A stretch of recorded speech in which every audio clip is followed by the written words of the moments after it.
Hello everyone, Minute Plus Meditation here. It is Thursday, November the 27th, getting ever so close to the end, right, of November. The first reading from Daniel chapter 6. Now the King Darius is the king. So Daniel distinguished himself among all the other presidents and satraps and thus roused their jealousy. Isn't this so pathetic about human nature, fallen human nature, wounded human nature? Daniel excels and the others get jealous.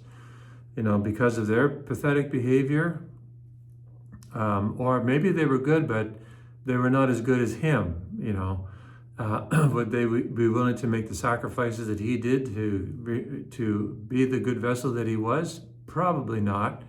But anyways, this is what happens. Daniel obviously is unfazed by this, doesn't change his behavior. So they want to basically trap him, and they find him praying when he shouldn't be praying. And they denounce him to the king, who is obligated to have him thrown into this pit where the lions are. And Daniel is preserved from the lions. And they actually starve the lions in these scenarios so they would be extra hungry.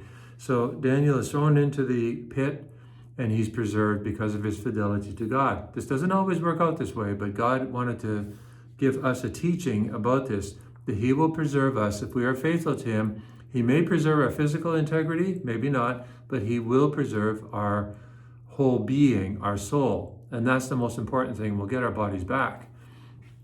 So, and then King Darius basically has all the other people who accuse Daniel, he has them thrown into the pit and they're done. So, that's the first reading. And then the gospel, again, end times. So there will be signs in the sun and moon and the stars, and on the earth distress among the nations. People will faint for fear and foreboding of what is coming upon the earth, for the powers of heaven will be shaken. Now when these things begin to take place, stand up, raise your heads, because your redemption is drawing near. Don't hide. He's not saying don't cower in fear. Don't be terrified. There will be a natural impulse to be terrified.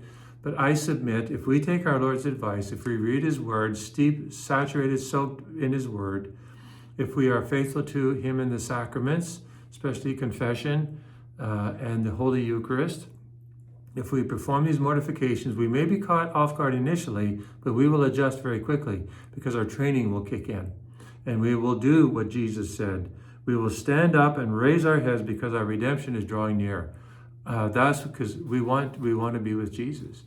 So all these other things will be seen as they're passing, but Jesus is forever and eternal. Act like this. God bless you.